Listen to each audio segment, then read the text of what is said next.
부활의 의미라는 제목으로 하나님의 말씀을 함께 나누도록 하겠습니다.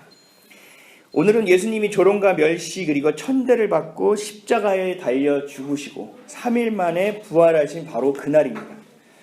부활은 예수님을 그리스도로 믿고 살아가는 하나님의 자녀된 우리에게 굉장히 중요한 의미가 담겨져 있습니다. 그래서 교회 절기 중에서 부활주일, 부활절이 가장 중요한 절기입니다.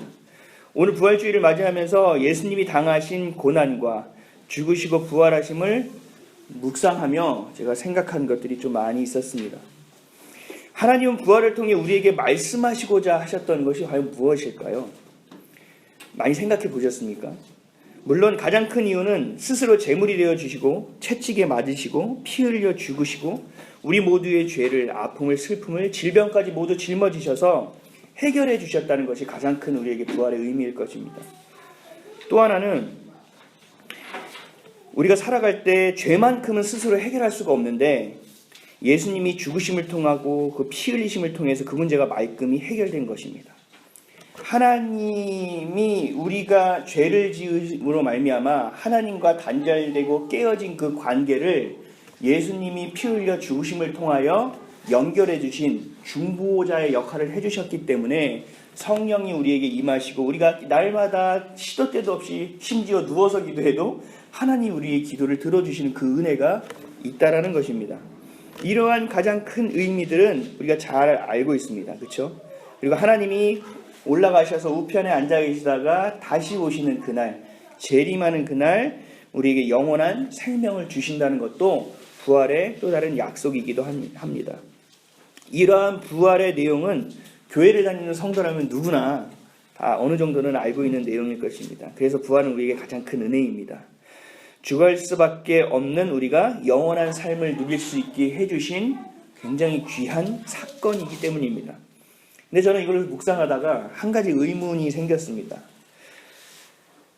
이러한 부활의 의미가 참 좋고 다 좋고 당연한 것이고 이것으로 인하여 우리가 소망을 갖고 살아가는데 그렇지만 우리가 영원한 삶을 바라보지만 세상이 참으로 짧고 천국 안에서의 삶은 영원한 삶이지만 내가 실제적으로 살아가고 있는 곳은 영원을 살아가고 있는 것이 아니라 지금 이 땅에 살아가고 있는 삶이라는 것입니다.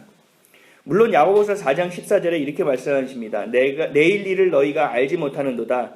너희 생명이 무엇이냐? 너희는 잠깐 보이다가 없어지는 안개니라. 잠깐 보이다가 없어지는 안개와 같은, 또 우주적인 차원에서 보면 우리의 삶은 정말 찰나와 같은 아주 깜짝의 순간일 수도 있지만 또 세월이 빠르게 얘기하고 우리가 금방 노쇠해 가고 있지만 그래도 지금 살아가고 숨쉬고 있는 것이 우리가 천국의 삶이 아니라 이 땅에서의 삶이지 않느냐라는 것입니다.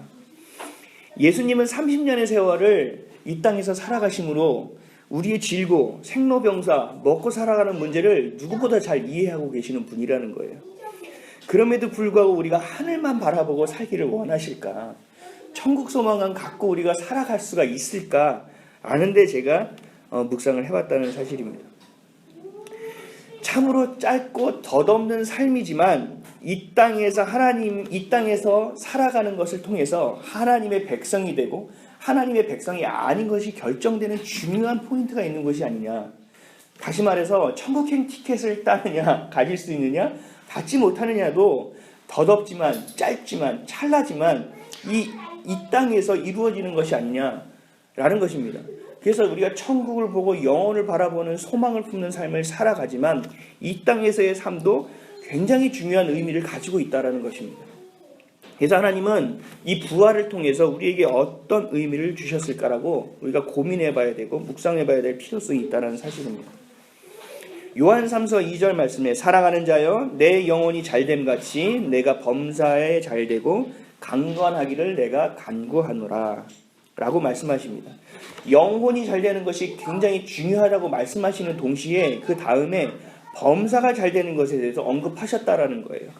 우리가 이 땅에서 살아가면서도 잘 되기를 원하시고 건강하기를 원하신다라는 말씀입니다. 우리가 구원받아서 영원한 삶을 살기는 당연한 것이고 그뿐만 아니라 이 땅에서도 그러한 것을 누리기를 원하신다는 거죠.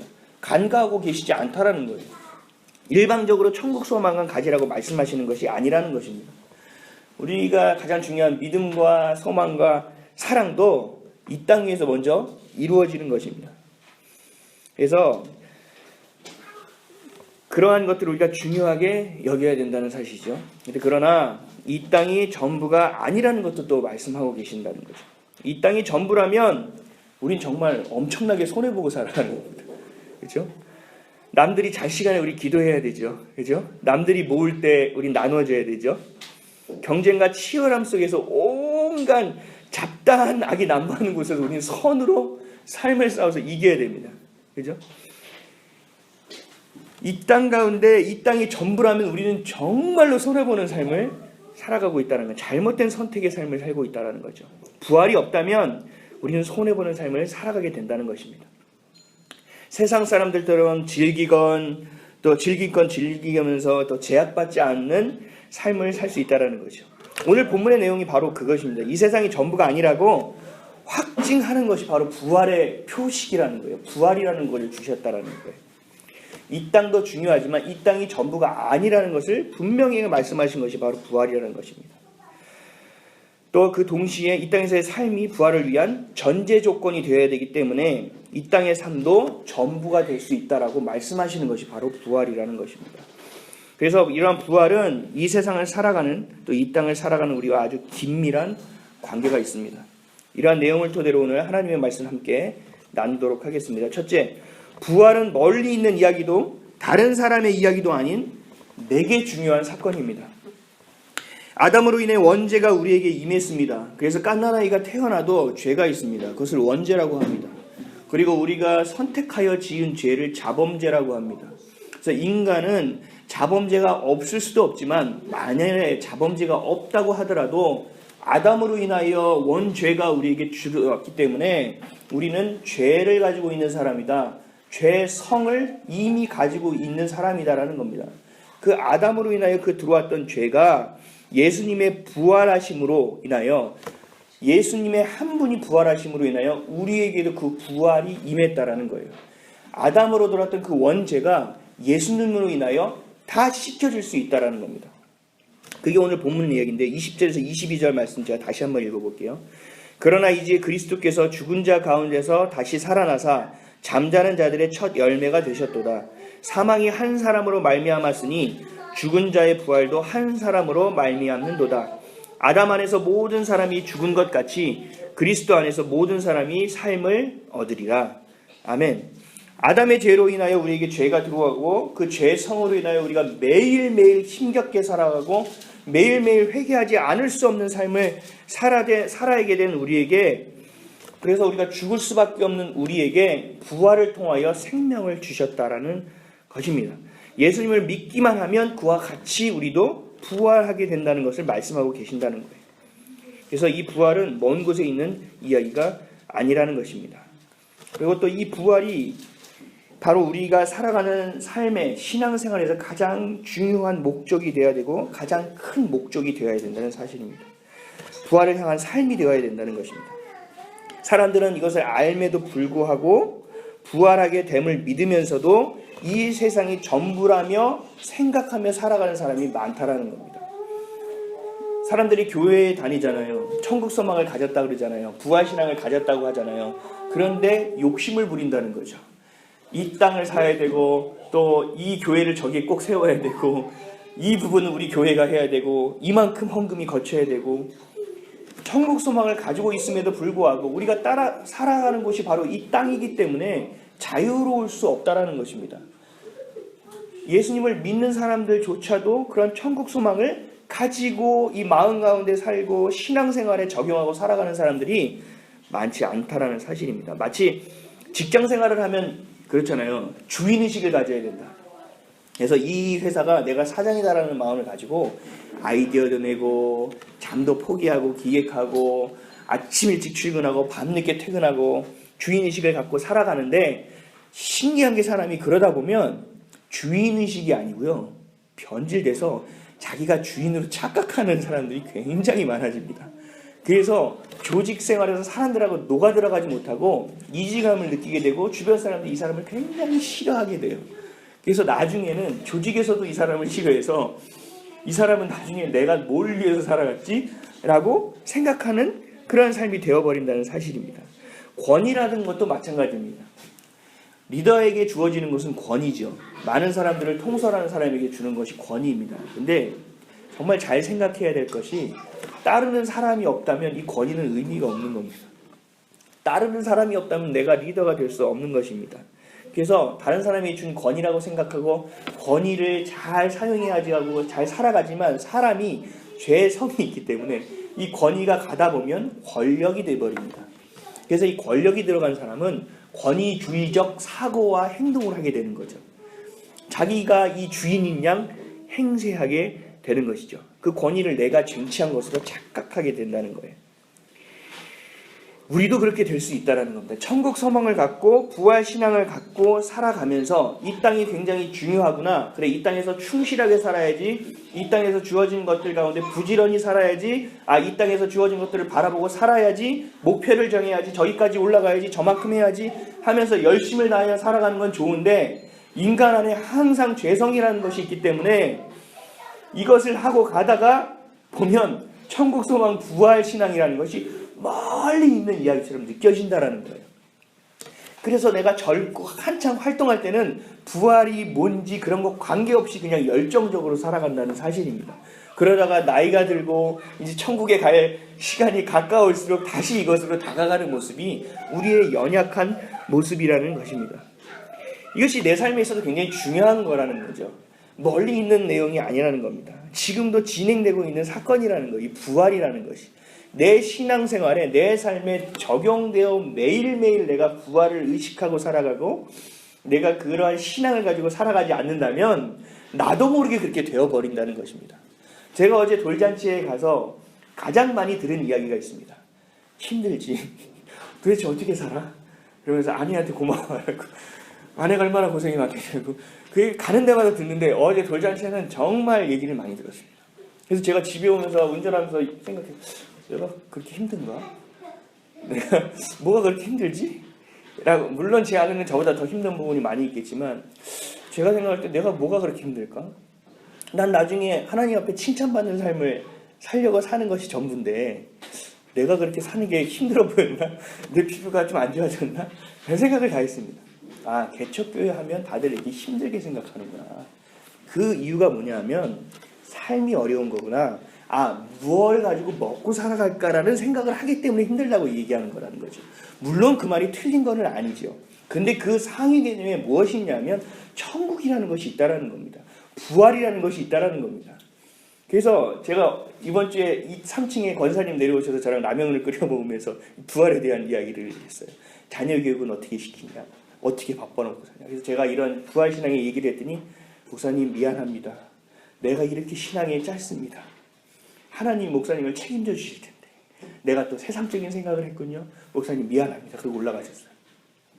뭐냐면 다 맞습니다. 다 고맙습니다. 다 사랑이고 다 관심이죠. 근데 중요한 건 우리가 부활 신앙을 분명히 가져야 된다는 거예요. 천국 신앙을 반드시 가져야 된다는 거예요. 우리가 이 세상을 살아가고 걷고 숨쉬고 먹고 살아가는 사람이지만 궁극적으로 우리의 삶, 범사 위에 우리의 영혼이라는 것이 있고 이 영혼이 잘 되는 것은 부활신앙을 품고 살아간다는 사실입니다. 우리가 예수님을 믿는다면 이 부활신앙을 반드시 믿어야 된다는 사실입니다.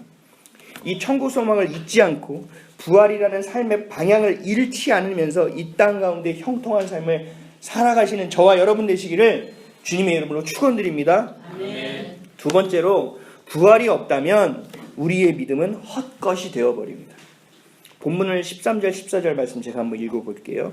만일 죽은 자의 부활이 없으면 그리스도도 다시 살아나지 못하셨으리라. 그리스도께서 만일 다시 살아나지 못하셨으면 우리가 전파하는 것도 헛것이요 또 너희 믿음도 헛것이며. 그리고 부활이 없다면 17절 18절입니다. 그리스도께서 다시 살아나시니 일이 없으면 너희의 믿음도 헛되고 너희가 여전히 죄 가운데 있을 것이요 또한 그리스도 안에서 잠자는 자도 망하였으리니. 그래서 부활로 우리가 향하기 위해서는 반드시 믿음이 있어야 된다는 사실이에요. 예수님이 하나님이시고 살아계신 하나님 그리고 하나님의 아들이심을 믿는 그 신앙이 우리 가운데 있다면 이 부활의 믿음 그 신앙생활이 우리 가운데 견고히 자리 잡을 수 있다는 것입니다. 삶을 살아가기 위해서 먹고 입고 마시는 것이 당연한 것이듯이 부활을 향한 삶을 향하기 위해서 우리가 믿음이라는 것은 굉장히 당연한 사실이라는 거예요. 믿음이 없다면 부활을 믿을 수 없다는 것이죠. 부활이 전제되어 있기 때문입니다. 이러한 부활을 믿지 못한다면 우리의 신앙생활도 다 헛것이라는 거예요. 하나님이 주신 축복들도 건강들도 모든 것이 다 헛것이 되어버린다는 것입니다. 우리가 지금 하고 있는 신앙생활도 헛것이 되어버린다는 것이죠. 믿음이 없이 이 세상의 삶이 전부라고 하면 우리는 이 세상에서 가장 불쌍한 사람이 될 수밖에 없다는 것입니다. 부활을 향할 수 없기 때문입니다. 헛되지 않은 이 부활은 우리의 삶을 변화시킵니다. 스탠포드 대학을 잘 알고 계실 거예요. 굉장히 유명한 대학이죠. 이 스탠포드 대학을 설립한 사람의 이름이 스탠포드예요. 우리 한글로 얘기하면 참 촌스러울 텐데, 그죠? 이 정도란 이름을 대학을 들으면 정두대학 하면 참 촌스러운데 외국은 참 멋집니다. 그 스탠포드 대학이 어떻게 세워졌냐면 스탠포드라는 사람이 세웠습니다. 이 스탠포드는 굉장히 부자였고요. 캘리포니아 출신의 상원 의원이었어요. 그리고 그에게는 외아들이 있었는데 이 외아들이 잘생겼다고 합니다. 그리고 수재였고 엄친 딸, 엄친 아들 뭐 이런 거였나 봐요. 그래서 사람들에게 온갖 기대를 갖고 아버지보다 더 훌륭한 아들이 될 것이다. 상원 의원보다 더 훌륭한 뭐겠습니까? 이 나라를 잘 다스릴 수 있는 모든 것을 갖춘 사람이다라고 이야기했던 그 아들이 어느 날 갑자기 사고로 죽었습니다. 슬픔 속에서 아버지는 잠을 못 자는 거예요. 먹지도 못하는 거예요. 얼마나 상심이 컸겠습니까? 상상하니까요. 마음 오금이 막 저려와서 상상이 안 되더라고요. 머릿속에 그릴 수조차 없더라고요. 너무나 어렵더라고요. 그래서 이 사람이 너무나 힘들어서 잠도 못 자고 이다가 어느 날 깜빡 잠들었는데 꿈에 아들이 나타난 거예요. 그 아들이 생생하게 나타나서 아버지에게 이런 말을 했대요. 아버지, 저는 부활하신 예수님 곁에 있습니다. 저 대신 다른 청년들을 많이 도와주셨으면 좋겠습니다. 다른 집안의 아들들을 도와주셨으면 좋겠습니다. 전 부활하신 예수님과 함께 있습니다. 그 환상을 보고 스탠포드가 완전 인생관이 변화된 거예요. 아, 그렇지. 내가 믿는 예수님이 부활하셨지. 그렇지. 내 아들도 예수님을 믿었기에 부활했겠지. 그렇지. 그래서 꿈에 예수님 곁에 있는 아들을 보여주셨구나. 맞아. 내가 과연 무엇을 믿고 있었냐. 내가 믿는 예수님 부활하셨기에 내 아들도 이 땅에서의 삶은 끝났지만 부활하여 예수님 곁에 있구나라는 믿음이 생겼다라는 거예요. 아, 내 아들이 살아있구나 라는 믿음이 이 가운데 생겼다라는 거예요. 그래서 이 시리에 빠져있던 이 스탠포드가 아들의 소원대로 부활의 신앙 가운데 청년 교육에 전력을 다하기로 결심한다는 거죠. 그래서 그 당시에 거액인 2천만 달러, 약 200억 원을 바쳐서 오늘의 명문인 스탠포드 대학을 설립했고 많은 가난하고 어렵게 공부 못하는 청년들을 도왔다는 이야기입니다. 이렇게 부활을 믿는 신앙은 우리의 삶을 완전히 뒤바꿔 놓는다는 사실이에요. 완전히 뒤집어 놓는다. 부활 신앙이 멀리 있는 내용이 아니라는 것입니다. 슬픔이 기쁨이 되고 절망이 희망이 되게 하는 것입니다. 부활은 멀리 있지 않습니다. 천국 소망을 갖는 것만이 전부가 아닙니다. 이 땅에서의 삶에서 부활을 믿을 때 우리의 삶이 변화되고 우리의 삶이 변화될 때 진정한 부활의 신앙을 믿는 참 그리스도인의 모습으로 우리가 빚어져 가게 되는 것입니다. 교회를 다니면서 저 사람들은 하나님이 있는 걸 모르네라고 세상 사람들이 이야기하는 손가락질을 받는 것은 바로 이러한 삶이 없기 때문입니다. 천국 백성으로 변모하기 위해서는 부활신앙을 가져야 된다는 것입니다. 믿음으로 부활을 향하고 부활의 의미로 매일 살아가는 저와 여러분 되시기를 주님의 이름으로 축원드립니다. 네, 기도하겠습니다.